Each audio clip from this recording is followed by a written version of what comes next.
Hello and welcome back to the Slowly Sinking Missionary. My name is TJ and it's really great to have you along this week with us. You may notice that we are in a slightly different place than usual, and that is because it is once again another interview.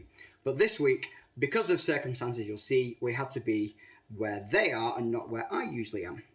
So this week we have James and Julie.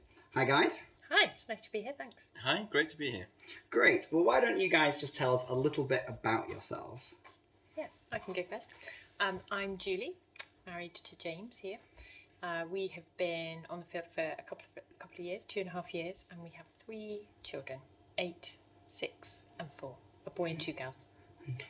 Sort of said most of it, but you can introduce yourself. I know you guys are married. How long have you been married? Like, what was life like before then? All those kind of things.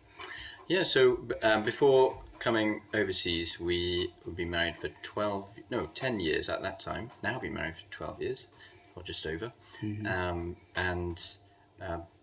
Had a good community back in the UK, and sort of gradually came to the decision that we'd move overseas. Great, yeah. Had a good supportive church. I think that's what you mean by community as well, isn't it? Like a good supportive network of people around us. Super important when you're kind of making this decision. Yeah. Because it's a big decision to move your entire life. Yeah. And I think as we go into it, we'll find out more the difference between me as a single person making that decision just for myself versus for you guys bringing a small family onto the field. Yeah. A young family. Yeah. Not necessarily small. So you guys have been on the field for like 2.5 years. In fact, you moved the week after I did.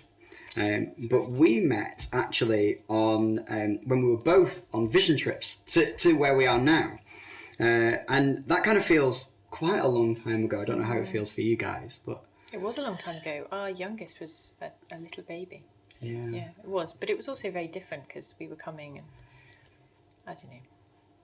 It feels like a lot has happened between those vision trips and now. Yeah. Being sat a lot of good things. Sat in someone's lounge and kind of soaking up what it was like to live here. Yeah. It does feel like we've all kind of grown and changed a lot.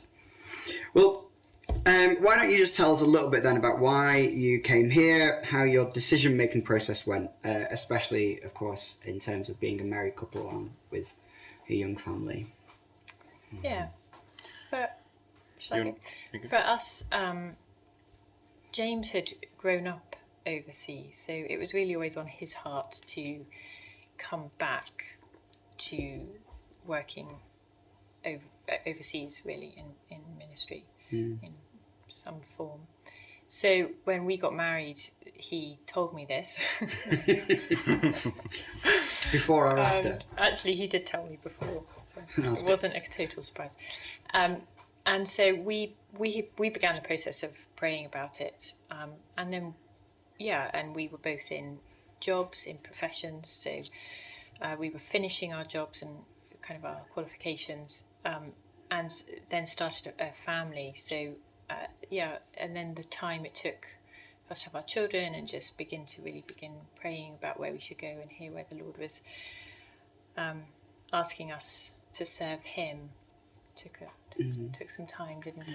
Yeah, it took a while. I think, as Julie was saying, we right from when we were engaged, we had mission on our hearts, and so for us, this sort of calling into mission has been much more of a slow burn than a sudden or dramatic calling in any way. Sure. And because of both of our work commitments and ongoing training commitments back in the UK, the practicalities of being able to move abroad or being able to be in a position where we were finally able to come, it just took some time. And then added to that was growing a family in the UK. And then as you grow a family, you develop, or you grow roots there, and you grow deep friendships. So that's all. For a while, it actually did fall off the back of our minds, didn't it? when our children were very tiny, and when we had 2 of them, and for me particularly, I was like, oh, I like it here. This is a nice life, and so for a little while it fell off our radar really, and people, very faithful friends around us, brought us back and sort of said, do you remember you had that vision? And so we began praying about it again and really saying, okay, Lord, if you want us to go, we'll go. Yeah. Yeah, we had good friends to keep reminding us of that sense of calling, and I'm going to throw a question that isn't here, but I think you're already starting to bring it up, and I think it's something that is super important, especially for those thinking about it. You say you've had friends who've reminded you, probably slightly frustratingly, when you're kind of settling into a nice life and there's opportunities and things, and then all of a sudden they're going, yeah, you have been talking about moving wholesale halfway across the world. But actually, how has having a church community and faithful and believing, like, Christ-centered friends, how important is that? And I think especially you can talk about that in terms of other people who may be thinking about coming across here. I think it's absolutely essential to have a group of people who really know you, and that's been really essential for us in these last 2 years. A group of people in the UK who know us warts and all, but who trust us and who are committed to praying for us. Because it's not easy. It really isn't easy moving abroad with a family. So to have that group where we're able to be open with, to be vulnerable with, especially in the early days when your support structure here, although team and things are there, but it's hard when you don't know people. You don't have the same support structure when you first move. It's impossible to have the same support structure because people don't know you like they do in the UK and where you've been establishing yourself. So yeah, it's hard. It is really important, and I think the other side of that is that it makes it hard to leave too. Sure. Yeah, because you do have, that support structure is there and it loves you and it cares for you, and it asks the difficult questions, which is actually quite hard to do. Yeah, it asks several thousand miles away. Well, it asks difficult questions as long as you allow it to. Because that's the other thing is with your support structure being a few thousand miles away, it's easy to hide those difficult questions. Sure. And I think certainly in the last 2 years we've had times when we realised we need to keep encouraging ourselves. I think challenging ourselves to keep being open with those people and be accountable with those people. And it, of course, it does help, knowing people like you and having good support in country as well. I'd be really fascinated actually to hear or to read a transcript of our conversations early on versus what they'd be like now, and to see actually how we have developed into a support structure over here, and and kind of grown to realize its importance. I think as it really leads us on really nicely to actually something I would like to kind of you guys to talk a bit more about, which is you came onto the field. That meant that you were going to have very different roles. As James, as you kind of had a profession and you were going to stick and to pursue that, and Julie, that meant that you were going to take much more of a kind of a parenting role. Why don't you talk about what it's been like when you first moved here and what that was really like as you kind of settled into life here, what the challenges have been, and how through the last few years you've grown and you've changed, and all that good stuff. I don't cry every day anymore. When we first moved here, I did cry into cups of coffee regularly. So how's it changed? So I think that we're adjusting. I think that takes time. I think that's really important to realise the time that it takes to adjust into a new place and into a new country and into a new way of life, really. And I think, when I look back over the last 2 years, I just think actually the Lord has been so faithful, and he has met our needs, and he continues to meet our needs. And you know, there are times when I thought, oh, but will he? You know, will this be all right? Am I meant to be here? Especially when, you know, James would go off to work, and he would work, and I was like, I don't know what I'm doing here. And it just, our roles looked very different, and we were both studying language, but I think James did really well in it, and I am doing less well. But it's part of our life here, I think, isn't it? It's just the way that we have structured our lives. So I'm at home with the children a lot more, and that's a God-given role that I'm very thankful for. And you've got a role that takes you more out of the home. Yeah. And language, I think, has been much more vital for you to have a certain level much faster. Yeah, it's been a little easier for me because I've had, I guess, more exposure being in the workplace.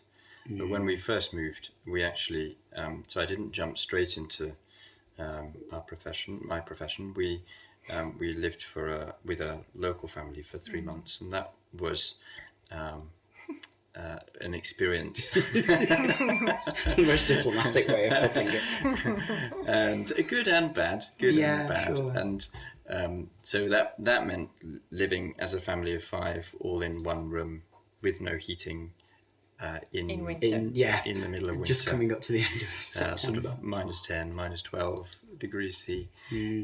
So that was difficult, and I think it's especially challenging for women in a family home type environment. So whereas here, so whereas there was very little pressure on me as a man.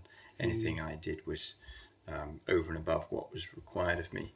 Okay. Whereas for Julie, nothing was quite enough. I as can remember a time when James took a plate after supper into the kitchen, and our host family thought he was wonderful. And I was doing all the washing up, and it was, the contrast was very simple thing. It was just a really good eye opener as well, actually, to really understand the culture. Yeah. And we're still friends with our host family, so we're grateful for the time. Particularly now, we're grateful for the time we spent with them. Yeah, and it has led to good insights into the culture. Yeah, and it's led to that lasting friendship with that family, which is really special. It was something that I was offered, and then kind of very much shied away from. Cut it down very quickly that I was not going to be doing that. But I think one of the things that I found, and I'm sure you probably found even to a greater degree, is the things that were easy back in the UK were all of a sudden not easy. like shopping. Like shopping, just going to the supermarket and like being able to read the ingredients on something, or knowing really what how to do shopping almost, and how to kind of deal with, like, whether you went to the supermarket, went to the bazaar or the market or getting taxis and transport and all that kind of craziness. It's like there's the language and there's also the cultural differences that are kind of it's true. I even now I sometimes struggle to know how to cook in a way that I didn't in the UK, because there just isn't the same availability, or it's just not as convenient here. You know, just shove the kids in the car and go to the shops, and it's sort of there for you. Yeah, and I think both of us had to get used to just being so much less competent here. You know, whereas, you know, we're in a society and in workplaces where you grow in confidence and you become competent and you function very competently, and then suddenly to move to a place where you really are functioning no better than a 2-year-old child it takes some getting used to, and is hard. And especially as like two people who you both have professional certificates to say that you are trained to do something professionally, but then all of a sudden it's like, yes, you've got that training, but everything else in life changes in an instant. I remember someone someone very, very wise saying that, like, be kind to yourself and be okay with the fact that these things that were easy now are going to be really tiring mentally and emotionally. I remember days when I didn't actually have dinner because I didn't want to go to the supermarket because I didn't want to deal with that emotional stress. Yes. But and I think one of the things that it taught me was that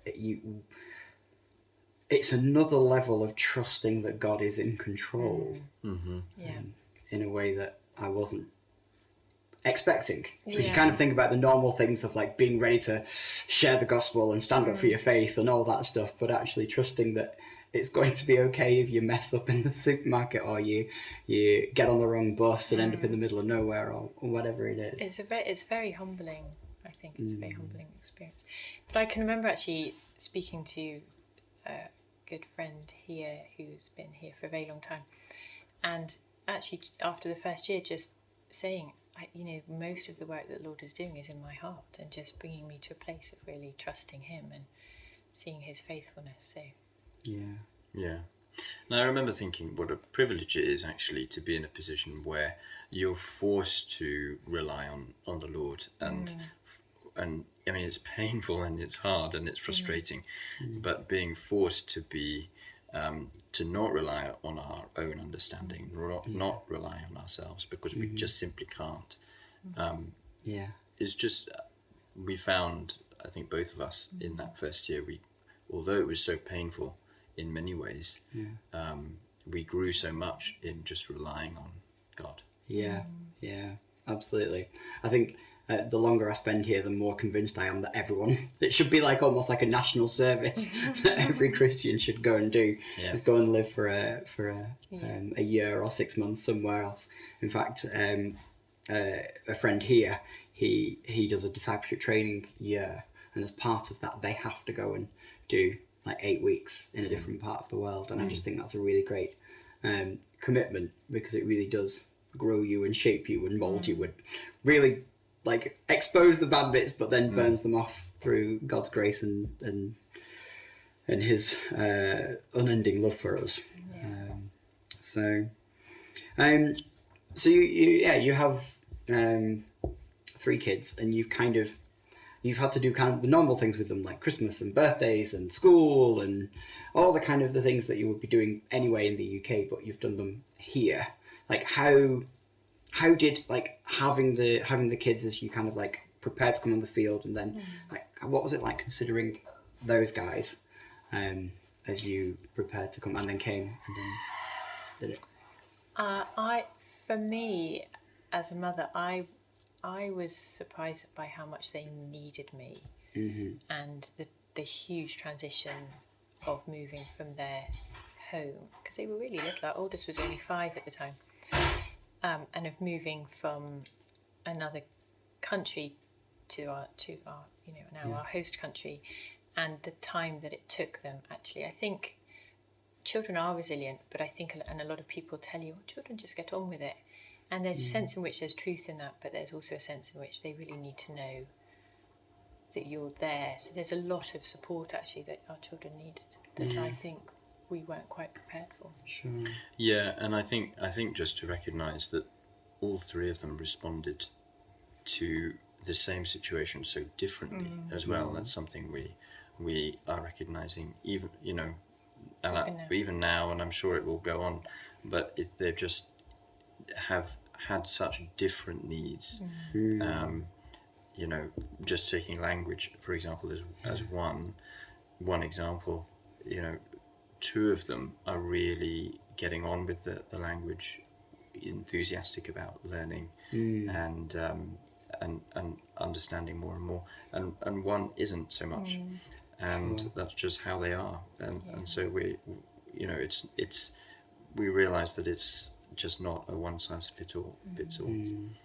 But I think it's what I really came to see, and it was really the Lord's kindness, was one day when I was really struggling and thinking, what are we doing here?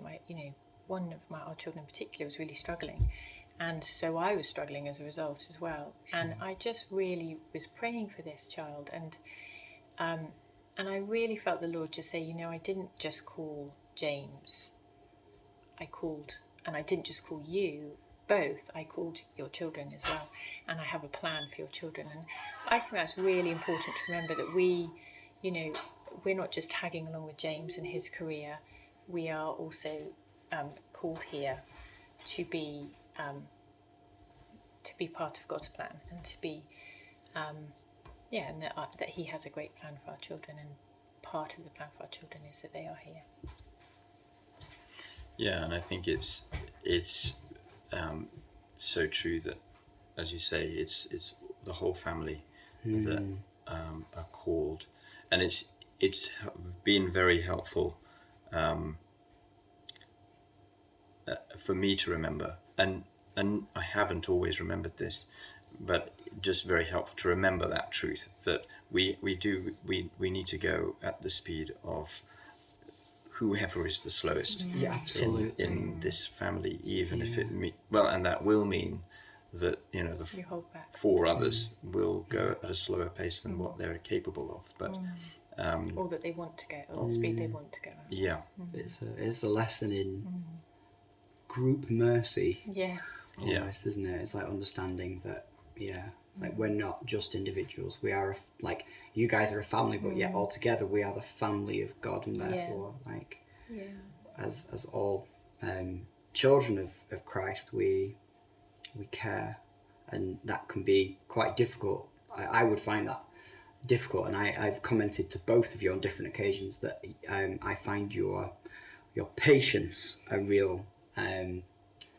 challenge to me, because it's great to see it, and I know both of you said, oh, it doesn't feel like it, but I can guarantee from the outside, like to see the Lord like dealing with you guys, and then how you then model that for your children has been a real encouragement and blessing to me, and I hope that anyone listening to this will also kind of get that encouragement and blessing, that even when it doesn't feel like it, like the Lord is doing things, and I really like that idea of like mercy and sacrifice to go at the speed of the slowest. And we're not very good at that. Like, I know I'm not anyway. So, we do need reminding of that. So, but it's a good reminder. Well, I think just as we come to a close, and I do just want to, and I'll say it again later, but just say thank you so much for your honesty and your candour in this, especially kind of talking about the earlier days when things weren't so good, and crying into your coffee in a local coffee shop was not an unimagined thing, but a reality. But like, what would you, if you could go and visit your like, maybe what would you say to the younger you, maybe a couple of months before you got onto the field, and then maybe a couple of months after you got onto the field? What are the things you would like to say to yourself? Oh, that's a hard question to answer. I think for me, so much of the last 2 years has just come down to trust, trusting in a Father who loves me, who loves my wife and loves my children, and has the very best for us, even if that may be uncomfortable, may be painful. And it's the fact that we, that we don't need to rely on ourselves, and we cannot rely on our own understanding and our own abilities. Just to completely throw ourselves onto Christ, on His mercy and His grace each day, and trust in His faithfulness. That has been probably the theme of the last 2 years for me. Yeah, I think I would say to myself, don't forget that God is faithful and He is good, and He gives us what we need. So it doesn't feel like it sometimes, but He is good and has, I guess, a bit like what James was saying, that He, it doesn't always feel like it, or He can take us through some really tough times, but His grace is sufficient. That's really true. His grace is is sufficient. So I would say hang in there. And really that when it gets really tough, and it will feel, well, I mean, it's likely to feel tough. I would say to myself, it's going to be very tough, that it will be okay. So hang in there, and God is worth it. Yeah, and enjoy the good times too. I would say we've had some really great times, and there's in many ways there's such a privilege. It's such a privilege to live in a place like this. There's so many experiences that we as a family and the kids have been able to enjoy that we would never dream of being able to enjoy in the UK. So there are many great pluses as well. I would also add that it's okay to give yourself time to grieve when you first come. If there are things, if you are someone who, we had this conversation actually, James and I, at the beginning, and I was grieving a lot, and James was like, well, I don't really miss anything. Yeah, I remember the conversation, you telling me about it. So I would say that it's okay to cry into your cup of coffee, and and to allow yourself time to grieve, and to grieve well, and give that grief to the Lord, so that you can move on well into the place that He's called you to. And this may be a bit of a deep, crazy question to ask, just as we kind of like come to the end of this. But like, maybe like, what do you say to yourself as you think about the fact that, James, you're going to be doing this one specific role, and like, I guess it could feel like you're here more as a, like, I guess, like, I've heard it from other people, but that kind of sometimes being the parent, like primary parent, like in that situation, can feel a bit more like a supporting role. Like, and I know, like, that's a really deep question, and I apologise for throwing it right at the end, but how do you kind of like deal with that? I think, like, I'm thinking personally, like, that I would have pride issues in that, but yeah, actually both of you bring such an important piece to this family unit that kind of like is then living out for Christ here. So Yeah. Do you want to? I can answer from my perspective. well, yeah, that's all I'm asking you to do, really. I think for me it's been a journey in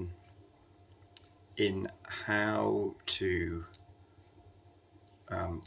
honor my wife well in our family, what that looks like, but also in this culture, what that looks like, and how to give Julie the space that she needs, and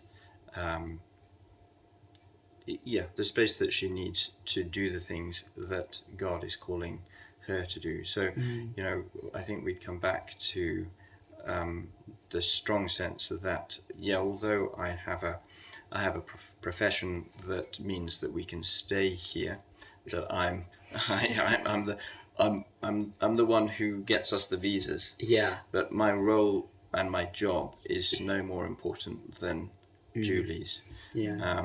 So I think for me to remember that, and practically to work space within our week to be able to do that, hasn't always been easy. Sure. Doesn't come easily, but to remember that is helpful. And then to live it out. And to Just remember it.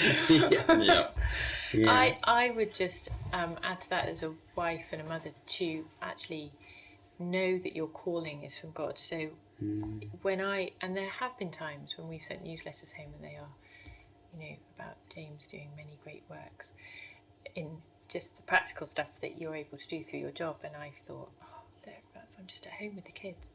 That's a really real thing that I have felt and had to give to the Lord, who has just in His kindness shown me that He has called me to be a wife and a mother, to learn a language that I find difficult, and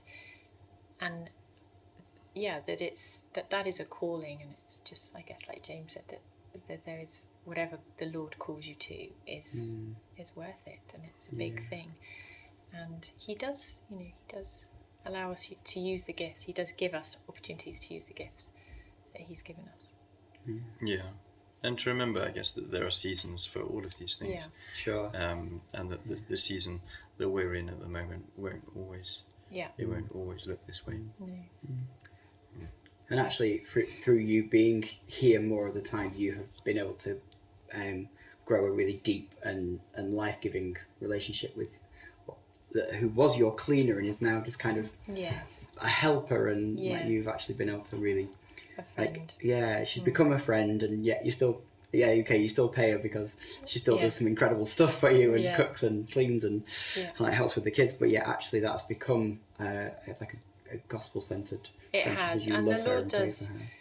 The Lord does give you those friendships of people. He just puts people in your life that, and you're, I've suddenly been aware sometimes of, oh, okay, the Lord is giving me this person as a friend, and this is what He has for me right now.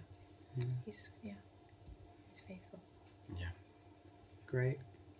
Well, you'll be glad to know that we're going to wrap it up there. no more curveball questions for you. But I do really want to say thank you so much for being willing to sit down and record this, and to be honest and open. As I've said so many times in this podcast, in this YouTube channel, it's so important that people hear the reality, the realness of what it means to be a missionary, but also to hear God at work, really honestly and living through the service of His people. So thank you so much, and we just pray that God continues to bless you and to bind you together as not just a couple but a family, and to continue to bless your work here in Central Asia. So thank you very much. Thanks, TJ. Thank you. You're very welcome. Well, thank you very much for being with us. I really hope that this interview has been food for thought, has been helpful. If you know other people who you think this would be really helpful for, please do just pass it on to them. And as always, please subscribe to the channel for more videos as I get a better upload schedule. There will be more coming out. And do like this video, do, as I say, share it. And as always, may God continue to bless you in your walk, whatever you're doing, and we'll see you in the next one.